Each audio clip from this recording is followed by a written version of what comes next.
Hello students, आज हम solve करने वाले हैं प्रैक्टिस टेस्ट 7। फर्स्ट क्वेश्चन देखते हैं।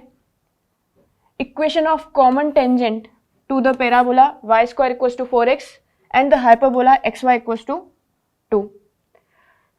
इन दोनों कर्व की कॉमन टेंजेंट है, तो हम क्या करते हैं, सबसे पहले पैराबोला की टेंजेंट निकाल लेते हैं और वही टेंजेंट इसको भी सेटिस्फाई करेगी, किसी ना किसी पॉइंट पे मिलेगी। तो फिर हम क्या कर देंगे, उस कॉमन टेंजेंट से वैल्यू इस कर्व में डाल देंगे ताकि हमें वो पॉइंट मिल जाएगा। हम क्या करते हैं, y square equals to 4x। हमारी जो टेंजेंट की इक्वेशन होती है पैराबोला की, वो क्या होती है, y equals to mx plus a by m।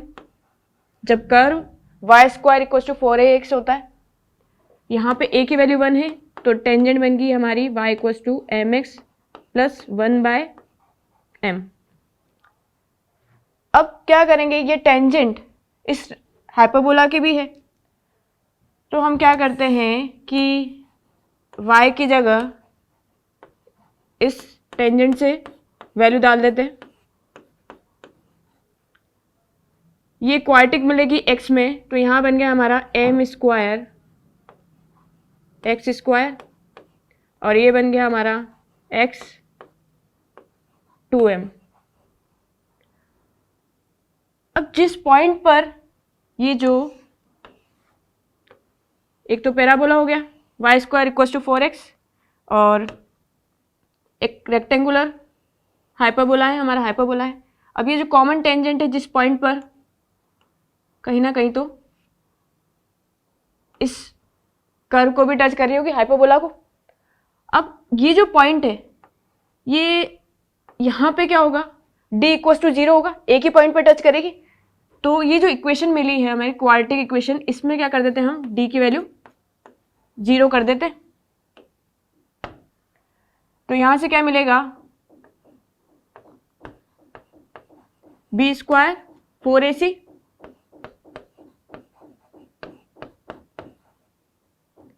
यहाँ से क्या मिल गया हमें, 1 इक्वल्स टू -8m क्यूब और m की वैल्यू क्या मिल गई हमें, -1/2। ठीक है, अब m की वैल्यू यहाँ डाल देते हैं, हमें टेंजेंट मिल जाएगी y इक्वल्स टू -1/2 x और इधर बन जाएगा -2। सिंप्लीफाई कर लेते हैं, तो ये बन गया 2y -x -4। और ऑप्शन देखो, ये वाला ऑप्शन दिख रहा है। अगर हम क्या कर लें,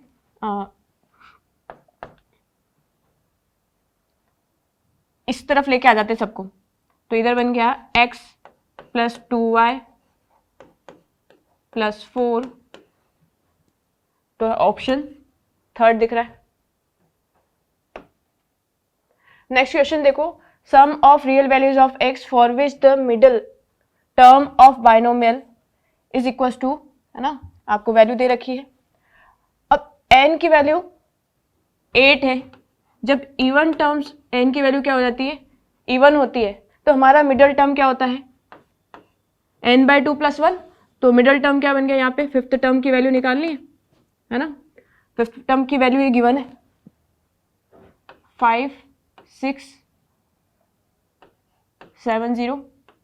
इधर क्या हो गया, 8c4 tr + 1 में क्या लिखते हैं, ncr और x³/8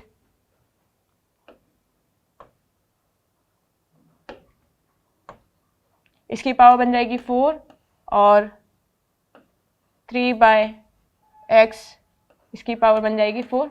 हमें a प्लस b की पावर n का फॉर्मूला पता है ना, उसके जनरल टर्म कैसे खुलती है। अब इसको सिंप्लीफाई करें, तो इधर से क्या बन जाएगा,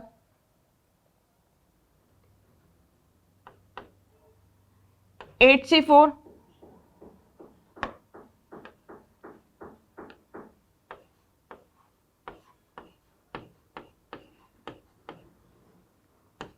3 की पावर 4 से 3 की पावर 4 तो कैंसिल आउट हो जाएगा।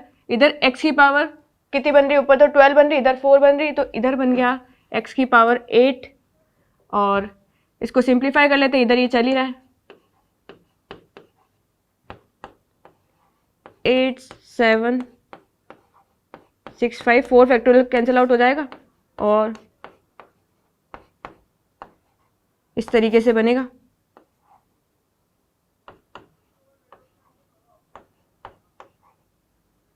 ठीक है, अब पूछ रहे हैं आपसे sum of all real values of x. ये एक, अगर हम कैलकुलेशन करना नहीं चाहते तो ये जो भी है नंबर, हम इसको कांस्टेंट को मैं बोल देती हूँ सी एक्स की पावर 8 माइनस ये कांस्टेंट नंबर है 5 6 7 0, है ना। कैलकुलेट कर लोगे तो भी आपको एक्स की वैल्यू मिल जाएगी। अब ये 8 में एक पॉलिनोमियल दिख रहा है ना, 8 डिग्री में, तो अगर हम सम ऑफ रूट्स देखते हैं, सम ऑफ रूट्स अगर हम इस पॉलिनोमियल के देखें तो माइनस बी बाय, तो एक्स की पावर 7 का कोफिशिएंट डिवाइड बाय एक्स की पावर 8 का कोफिशिएंट होता है, तो इधर से हमें क्या डायरेक्ट मिल जाएगा, 0 मिल जाएगा। अगर आप कैलकुलेट करोगे तो एक्स की वैल्यू प्लस माइनस √3 आएगी, है ना। सिंप्लीफिकेशन कर लोगे तो भी इजी है, और इसको सम करोगे तो हमें क्या मिल जाएगा, x1 प्लस x2 करोगे तो √3 प्लस का और माइनस √3, सम हमें क्या मिल जाएगा, 0। किसी भी तरीके से कर सकते हैं। नेक्स्ट क्वेश्चन देखते हैं, the value of r for which 20C(r) 20C0 20C(r-1) 20C1, है ना। ये जो एक्सप्रेशन दे रखा है मैक्सिमम वैल्यू कब होगी। सबसे पहले आप ये देखो कि ये कोफिशिएंट कब मिलेंगे। 20 पावर में लिखा हुआ है ना, तो n की जगह तो इधर तो 20 आएगा। अगर इसका एक्सपेंशन हम खोलें तो हमें मिलेगा 20C0 20C1 x की पावर 1, है ना। और ऐसे ही 20C(r-1) x की पावर r-1 20C(r) x की पावर r 20C20। अब आप ये देखो कि इधर तो आपकी जो एक्सप्रेशन है r-1 डिक्रीजिंग ऑर्डर में चल रहे हैं, और इधर क्या हो रहा है, 20C0 20C1 इंक्रीजिंग ऑर्डर में चल रहा है। तो मतलब इसी एक्सप्रेशन को रिवर्स करके मल्टीप्लाई करा है। अब जब रिवर्स करके मल्टीप्लाई करा है तो 20C0 को 20CR से मल्टीप्लाई करने से ये हमें क्या, किसका ऑर्डर मिलेगा, मतलब इसकी जो डिग्री होगी वो x की पावर r बनेगी। वैसे ही 20CR-1 को 20C1 से मल्टीप्लाई करने से हमें x की कितनी डिग्री मिल रही है, x की पावर r। तो हमें ये पता चल गया जो गिवन कोफिशिएंट है वो किसका है, 1 + x की पावर 20 को जब मल्टीप्लाई करेंगे तो कोफिशिएंट ऑफ x की पावर r बन रहा है। ये एक्सप्रेशन क्या बन गया, 1 + x की पावर 40, और कोफिशिएंट ऑफ x की पावर r देखें तो ये 40CR, है ना।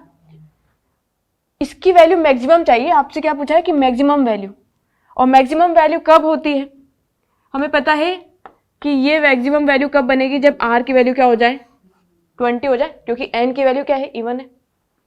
तो हमारा आंसर क्या हो जाएगा, 20। नेक्स्ट क्वेश्चन में क्या गिवन है, the straight line x + 2y = 1 meet the coordinate axis at a and b, a circle is drawn through a and b and the origin। ठीक है, ये xy एक्सिस हो गए, ये कोई स्ट्रेट लाइन हो गई, x + 2y = 1,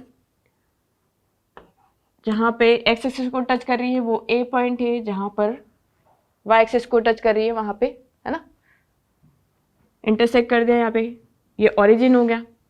और एक सर्कल जा रहा है, यहाँ पे बोला है कि a circle is drawn through A B से एक सर्कल बनाना है आपको।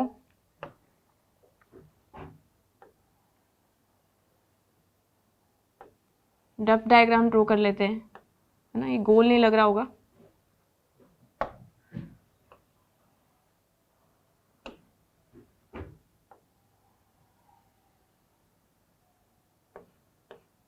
ठीक है, समझने के लिए।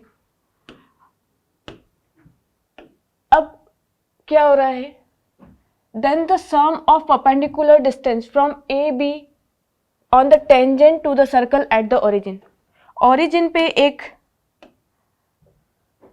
टेंजेंट जा रही है और हमें क्या फाइंड आउट करना है, perpendicular distance from A and B to the, तो यहाँ पे हमने अगर इसको L1 और इसको L2 कह दिया तो हमसे क्या पूछना चाह रहे हैं, वो L1 प्लस L2 की वैल्यू पूछना चाहते हैं। ए के कोऑर्डिनेट अपन पता कर सकते हैं, जब हम क्या कर देते हैं, इधर y की वैल्यू 0 कर देते हैं तो a की वैल्यू क्या मिल गई 1,0, और इधर क्या मिल जाएगा, हम y की वैल्यू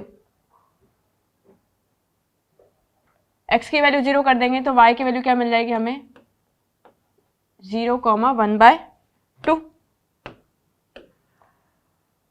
अब क्या करना है हमें, ए बी क्या हो गया, ये 90 डिग्री बन रहा है, ठीक है, ये 90 डिग्री बन रहा है, मतलब ए बी क्या बन गया, डायामीटर बन गया।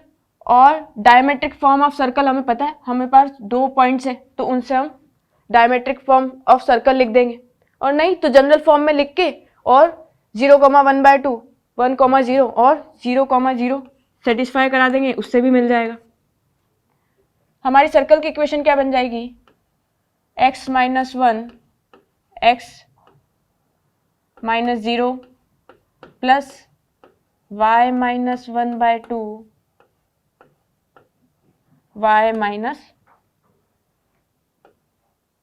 0, ठीक है। अब यहां से हमें सर्कल का इक्वेशन मिल गया है, सिंप्लीफाई कर लेते हैं, x square y square minus x - 1/2 y = 0।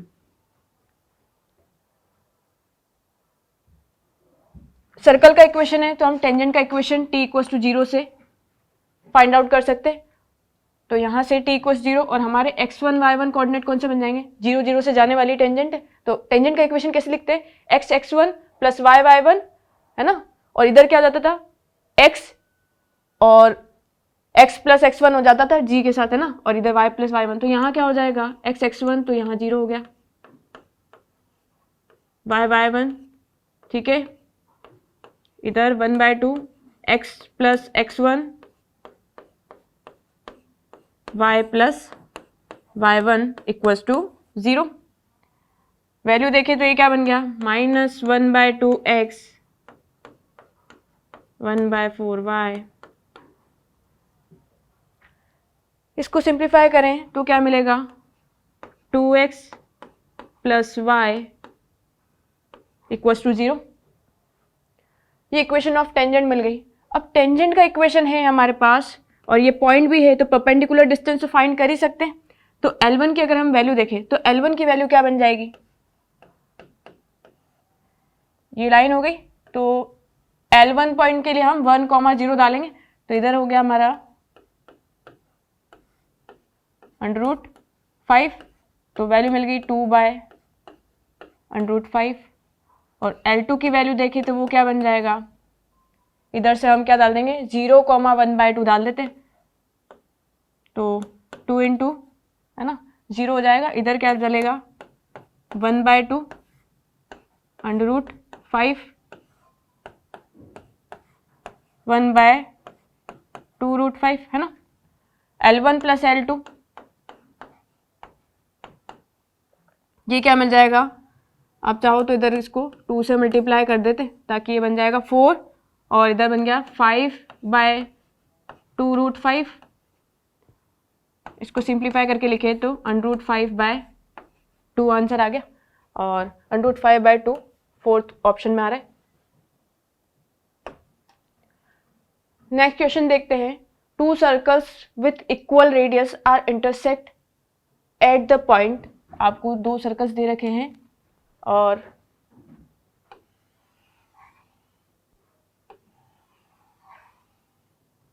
ठीक है, और ये इंटरसेक्ट कहाँ पे कर रहे हैं, 0,1, इसको थोड़ा सा अपन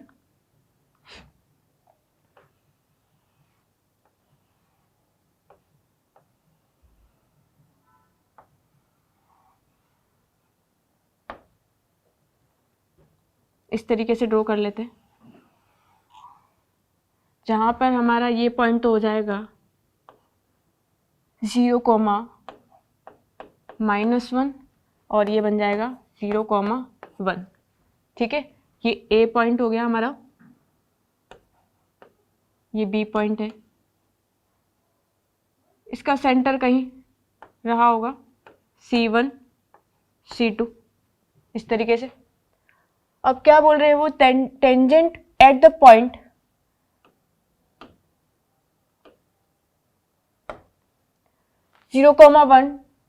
one of the circle passes through the centre of other. आप किसी भी एक पॉइंट से टेंजेंट जो बनाओगे वो दूसरे सर्कल की सेंटर से होके जाएगी। थोड़ा सा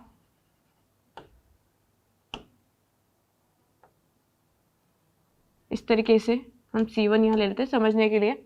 और वैसे यहाँ पर अगर हम टेंजेंट ड्रॉ करें,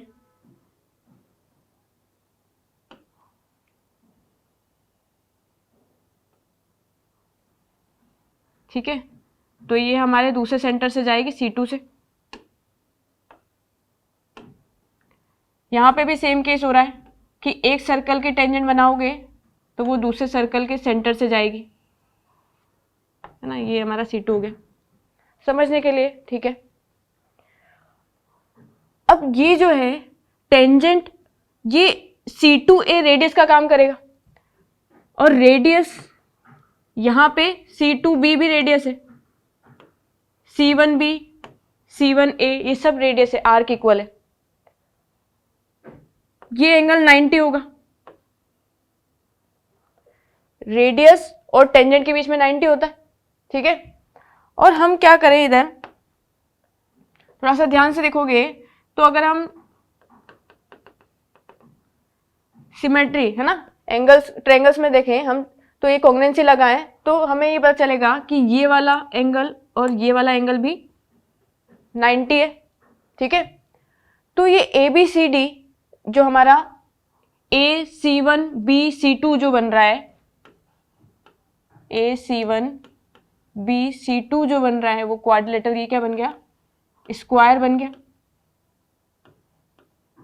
अब स्क्वायर है तो स्क्वायर के डायगोनल्स इक्वल होते हैं। हमसे क्या पूछा हुआ है, C1 C2 की वैल्यू पूछी है जो कि AB के इक्वल हो जाएगी, क्योंकि स्क्वायर्स में डायगोनल्स की लेंथ इक्वल होती है। तो AB के तो कोऑर्डिनेट है आपके पास, तो इससे तो हमें पता चल रहा है कि इसकी लेंथ कितनी हो गई, 2 हो गई। तो C1 C2 की डिस्टेंस कितनी मिल गई, हमें 2 मिल गई। नेक्स्ट क्वेश्चन देखो, if the tangents are drawn to the ellipse at all points on the ellipse other than the 4 vertices के अलावा आपको टेंजेंट ड्रॉ करनी है, then the midpoints of the tangent intersect the coordinate axis, उसका हमें locus find out करना है। अब हमारा क्या हो जाएगा, इधर एक इलिप्स बना लेते हैं,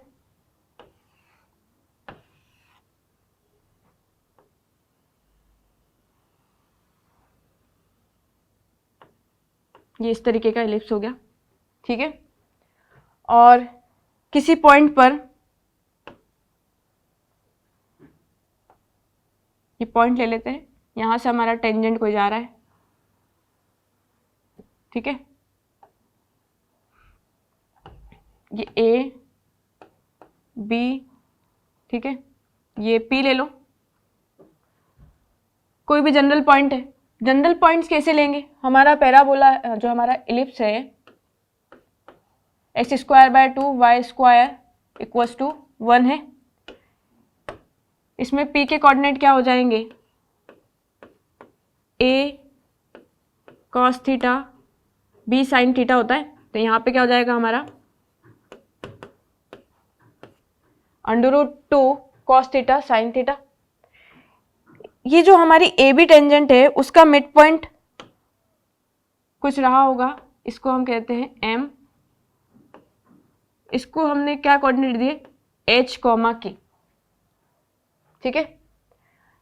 हम टेंजेंट का इक्वेशन लिखें तो टेंजेंट का इक्वेशन क्या हो जाएगा हमारा, x1 लिखते हैं अपन, √2 cos थीटा बाय 2, y1 तो इधर हो जाएगा sin theta equals to 1।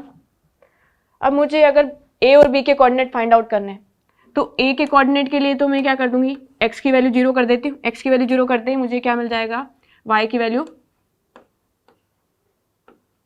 Cosec theta, और b के कोऑर्डिनेट फाइंड आउट करने हो तो मैं y की वैल्यू 0 कर दूंगी, तो इधर से क्या मिल जाएगा मुझे, इधर √2 तो इधर √2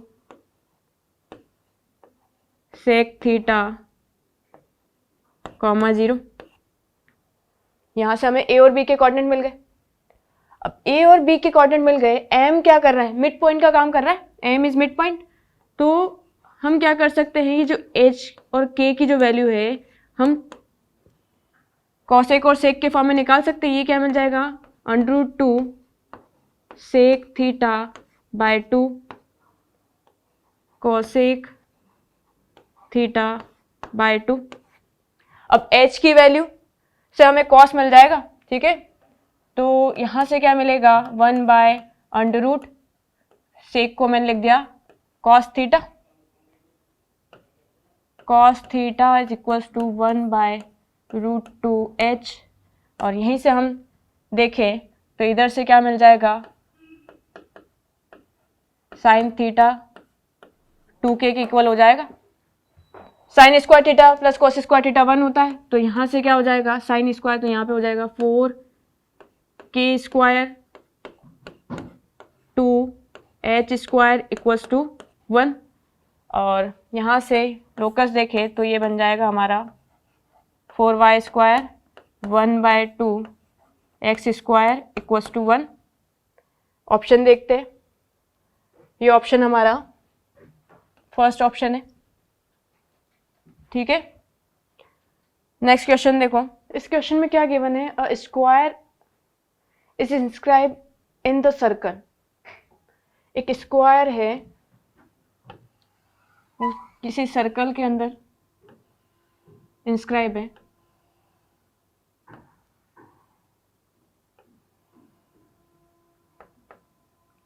ठीक है, with its sides parallel to the coordinate axis. ये कोऑर्डिनेट एक्सिस के पैरेलल है।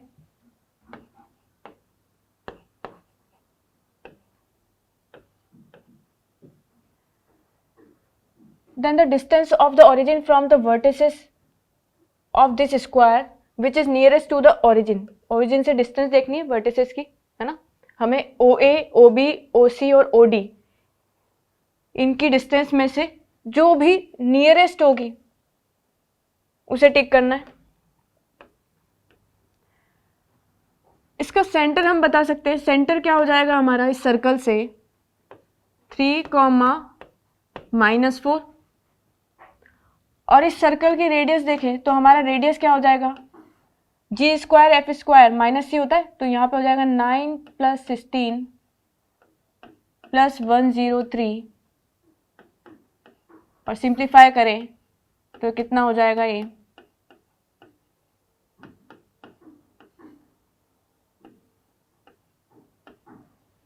128 है ना।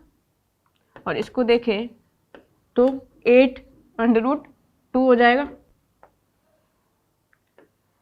8√2 ये डिस्टेंस हो गई। ये देखें तो एक ट्रायंगल फॉर्म कर रहा है।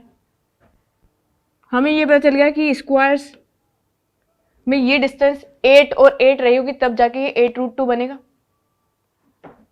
एक थ्योरम ये भी पता है कि सेंटर से किसी कोड पर परपेंडिकुलर ड्रॉ करते हैं तो वो दो इक्वल पार्ट्स में ब्रेक करती है। इतना डिस्टेंस 8 है तो यहाँ से लेकर यहाँ तक का भी 8 रहेगा, तो साइड ऑफ स्क्वायर कितने मिल गए आपको, 16।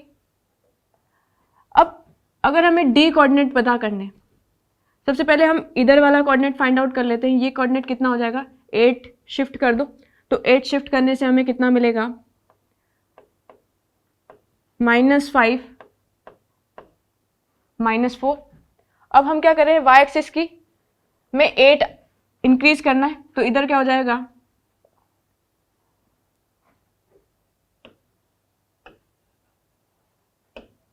ये तो -5 ही रहेगा, और इधर से क्या हो जाएगा, ये 4 बन जाएगा। इधर भी वाई एक्सिस में, इधर तो -5 ही रही एक्स की वैल्यू, इधर से क्या मिल जाएगा आपको, -8 करने से हमें क्या मिल गया, -12 मिल गया। ए के कोऑर्डिनेट और डी के कोऑर्डिनेट मिल गए। ये पूरी डिस्टेंस 16 है, तो इधर से क्या मिलेगा आपको, आप आगे की तरफ शिफ्ट कर रहे हो तो 16 ऐड करेंगे इधर, तो हमें क्या मिल जाएगा, 11 -12, और इधर देखें तो ये क्या बन जाएगा, 16 वाई कोऑर्डिनेट में ऐड करना है, तो इधर क्या हो जाएगा, एक्स की वैल्यू तो 11 और 16 ऐड करने से ये मिल जाएगा आपको 4। अब आपके पास ए बी सी डी सबके कोऑर्डिनेट मिल गए, तो ओ से है ना, ओरिजिन से आपको इसके वर्टिसेस की डिस्टेंस निकालनी है, तो ये कितनी मिल जाएगी आपको, 25 144, ये कितना बन जाएगा, 169 बन गया, 13 बन गया। इधर देखें ओ बी की डिस्टेंस देखते हैं, 121 144, ये तो वैसे भी जाने ज़्यादा होगी ओ ए से, हमें तो नियरेस्ट चाहिए, तो सबसे वैसे छोटा कोऑर्डिनेट ही देगा नियरेस्ट, तो इधर डायरेक्ट देख लेते हैं, तो ये कितना हो जाएगा, 25 16, तो ये हो गया हमारा 41, तो हमारा 41 √41 राइट आंसर है। नेक्स्ट क्वेश्चन देखते हैं, इसमें क्या गिवन है, A1 A2 A10 जीपी में है और आपको इसकी वैल्यू 25 गिवन है। A3 को हम लिख सकते हैं A/r² और A1 को A लिख दिया, तो हमें r² की वैल्यू कितनी मिल गई, 25।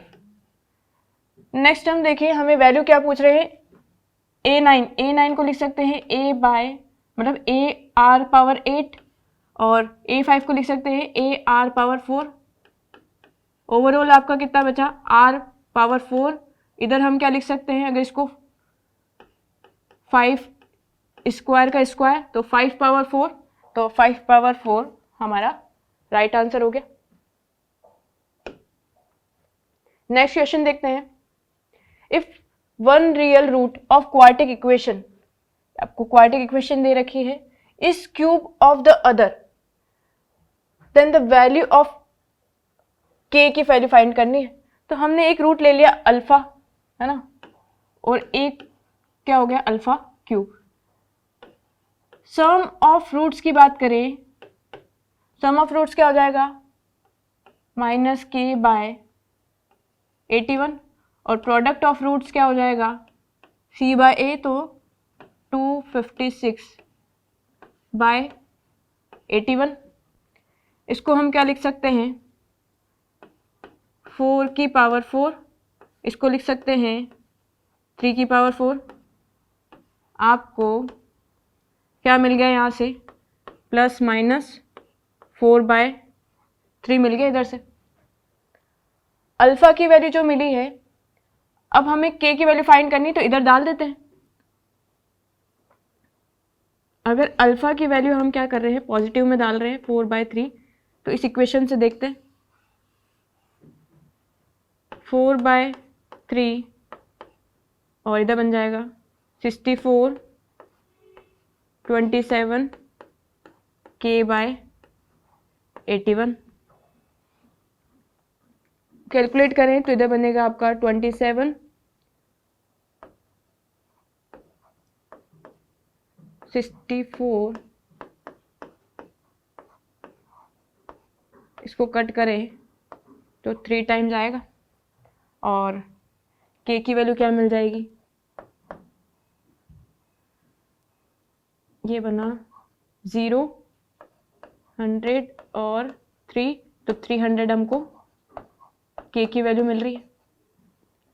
ऑप्शन में -300 सा दिखाई दे रहा है, तो अगर हम नेगेटिव लेते, इसकी जगह -4/3 लेते, तो ये वैल्यू भी क्या आती, ये हमारी सारी वैल्यू नेगेटिव आती, ये वाला नेगेटिव, इसकी जगह भी नेगेटिव साइन होता, और हम कैलकुलेट करते तो हमें क्या मिल जाता, नेगेटिव में 300 मिल जाता। तो आंसर क्या हो गया हमारा, 300 नेगेटिव का। नेक्स्ट क्वेश्चन देखो, in a triangle the sum of length of two sides is x। किसी ट्रायंगल में दो साइड्स का सम x है, प्रोडक्ट क्या दे रखा है, of two sides is y। a और b उसकी साइड्स ले लेते हैं, सम तो हमारा हो गया x, प्रोडक्ट हमें दे रखा है y, एक इक्वेशन दे रखी है x square minus c square equals to y। c length of third side of a triangle है, सर्कम रेडियस आपको पूछ रहे हैं। x की वैल्यू अगर हम इसमें रखें तो ये क्या मिल जाएगा, a प्लस बी का square minus c square equals to a b हो गया। और सिंप्लीफाई करें तो ये बन जाएगा a square b square minus c square, जो 2ab इधर से मिलेगा वो उसको इधर लेके जाएंगे तो वो बन जाएगा माइनस ए बी, है ना, -2 + 1 से -1 बन गया। और a square b square minus c square, और इधर 2ab कर दे, 2ab से डिवाइड करा तो यहाँ पे -1/2 बचा। ये हमारा फॉर्मूला किसका है, cos c इक्वल्स टू -1/2 आपको वैल्यू मिल गई। हमें एक रिलेशन पता है, sin c equals to c/2r। Capital R हमारी क्या होती है, सर्कम रेडियस होती है। तो यहाँ से साइन की वैल्यू निकाल लेते हैं, तो ये क्या बन जाएगा, 1 - 1/4 c/2r, और r इक्वल्स टू c/2, इधर से सिंप्लीफाई करेंगे तो कितना मिल रहा है, √3 और 2, वैल्यू मिल गई c/√3 किसकी, सर्कम रेडियस की। तो c/√3 ऑप्शन फर्स्ट करेक्ट हो गया। नेक्स्ट क्वेश्चन देखो, the sum of an infinite geometric series with positive terms is 3 and the sum of cubes of its term. अगर उसी टर्म्स का हम क्यूब कर दे तो ये सम है। Then the common ratio of this series.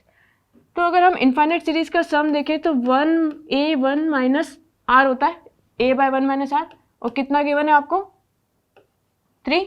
ये कंडीशन ध्यान रखना कि जो r होता है वो <<1, और यहाँ पे तो वैसे पॉजिटिव टर्म्स है तो r की वैल्यू पॉजिटिव ही है। क्यूबिक टर्म्स में क्या हो जाएगा, a³ माइनस, है ना, 1 अपना क्या हो जाएगा, a³ / 1 - r³। इसकी वैल्यू कितनी इक्वल है, 27/19।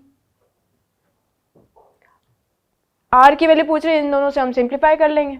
इधर से क्या कर लेते हैं, a की वैल्यू क्या मिल रही है, 3 1 - r का होल क्यूब, ये मिल जाएगा हमें 27/19 1 - r³ के इक्वल। ये बन गया हमारा 27 1 - r³। 27 से 27 कैंसिल आउट हो जाएगा, a - b का, है ना, a³ - b³ का फॉर्मूला लगाते,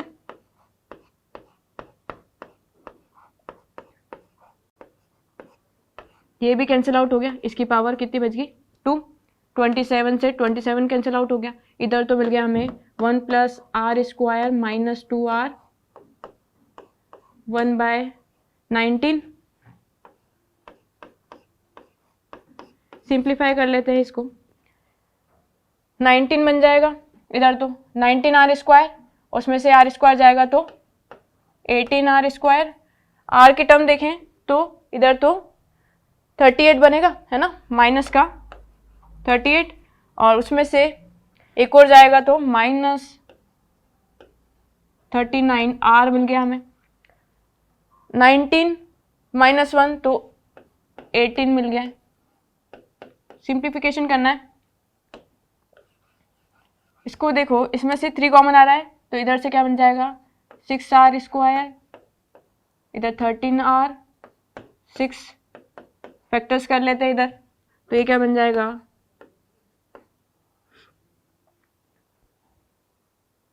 हमारे कितने 36।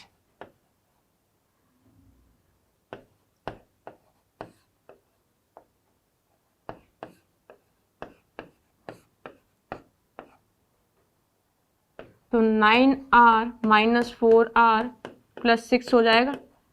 इधर से क्या मिलेगा, अगर हम 3r कॉमन ले लें तो 2r माइनस 3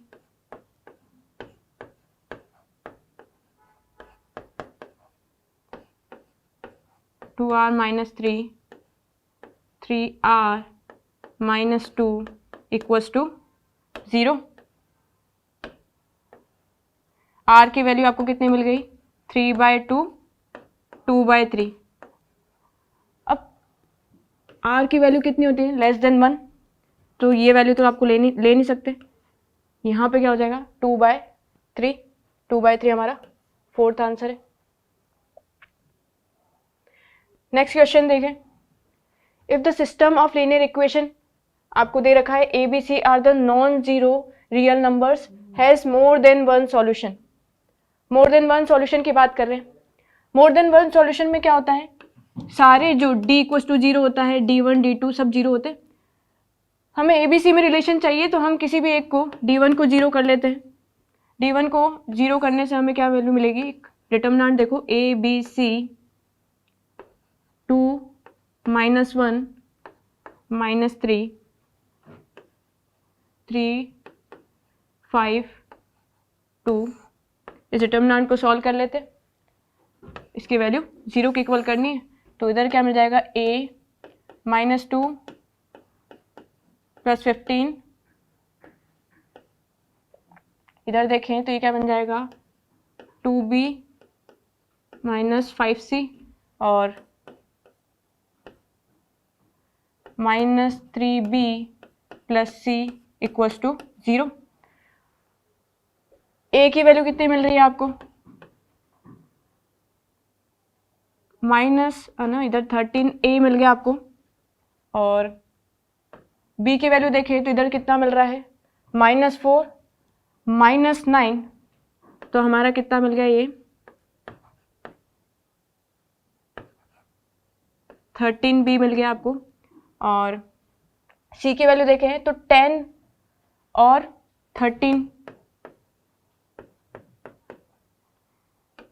13 कॉमन आ रहा है, तो इक्वेशन क्या बन गई आपकी a minus b plus c. Option देख लेते हैं,